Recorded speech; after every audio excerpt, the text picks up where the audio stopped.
So, ang puntarya talaga nila sir at mga Pinoy at saka Pinay. So, ibig sabihin lang na ang mga snatcher, Walang hold-upper, pinipili. walang pinipili na Gabi o oras. araw. Basta matsyempuhan ka nila. Kumatos ako sa 10 days, wala akong malay.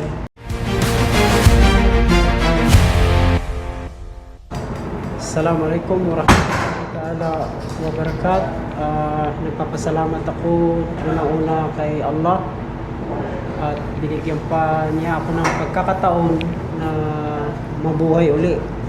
O kumbaga miracle ang nangyayari sa akin. Ang nangyari sa akin dito sa Gubayra, 8:30 morning, papunta ako ng trabaho, papunta ng metro para kumbaga magtipid.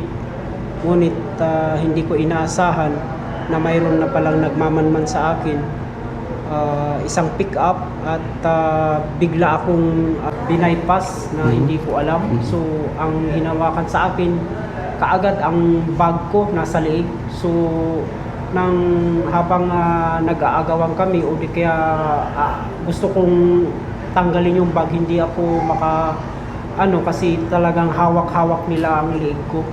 So that time kinaladkad ako ng sasakyan. So kung ano ang lakas ng takbo ng sasakyan, ganun din ang takbo ko. Kasi kung hindi ko sasabayan yung takbo ng sasakyan, bali-bali yung leeg ko. So after that, nang nakuha nila yung bag ko, tumilapon ako. Nung tumilapon ako, nauna ako sa sasakyan, dinaganan pa nila ako. So itong ribs ko, bali-bali, at saka yung baga ko, 5 cm, may tama, at saka yung spinal cord ko, at saka ngayon, inoperahan ako dahil may dugo na namumuo sa loob ng tiyan ko, at saka yung baga ko may dugo. Palaala lang sa lahat na itong mga ganitong mga kailangan natin umiwas. Pangalawa ay na-rescue pala ako ng may dalawang Maguindanao na nagsabi na may taga Davao dito. Please naman, tumawag siya ng mga kasama niya para tumawag ng ambulansya dito sa Alpala. So malaking bagay sir na may nakakita sa pangyayari na yon after ng Hindi umalis yung dalawang Maguindanao habang hindi ako na rescue ng ambulance. So alhamdulillah, may taong mabait sa atin at ibinigay sa atin ng Allah na yung time na yon. So that time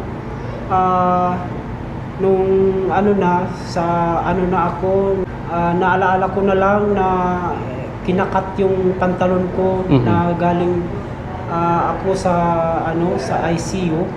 So for that time wala na akong malay. Ngayon kumatos ako sa 10 days, wala akong malay.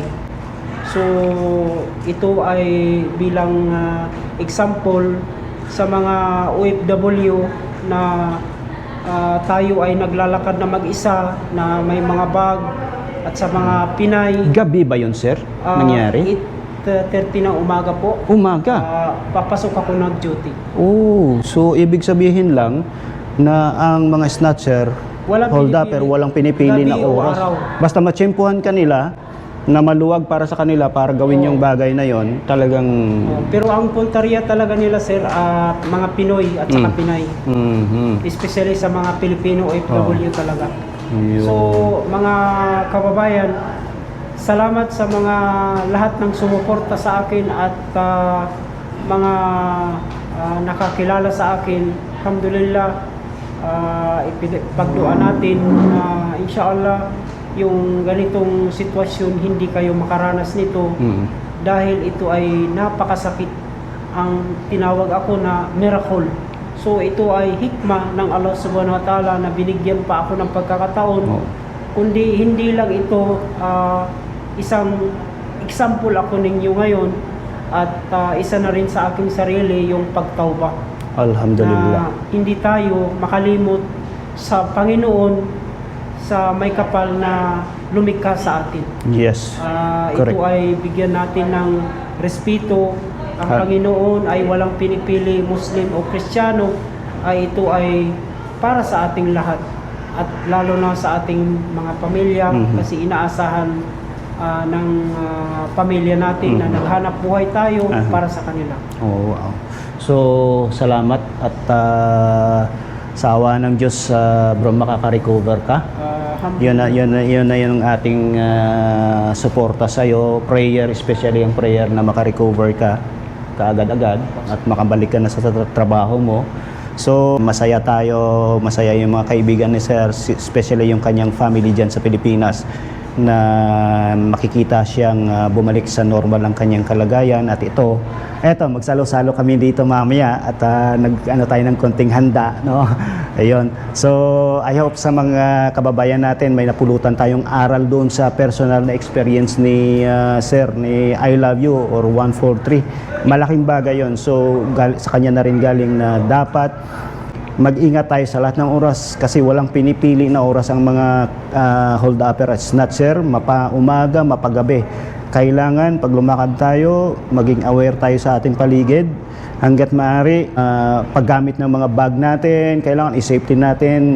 So lahat ng mga importante na gamit natin, wag natin ilagay doon sa mga safety na, let's say, sa bulsa natin. Yung mga importante, especially yung mga cards natin, yung mga ikama natin. So guys, once again, salamat sa inyong mga prayers. Okay? Okay, sir. May pahabol ako, please, isa itong aral, lalo na sa mga OFW, lalo na sa mga pangyayari ngayon na hindi na tayo safe. Sasabihin ko sa inyo, kasi talamak na, pati akomodasyon pinapasok na. Totoo. Ito lang po ang masasabi ko sa inyo. Sukran. Assalamualaikum. Okay, salamat bro. Okay, so magkikita-kita pa tayo ulit, ha? Okay, that's all for today guys. Salamat at salamat sa inyong suporta.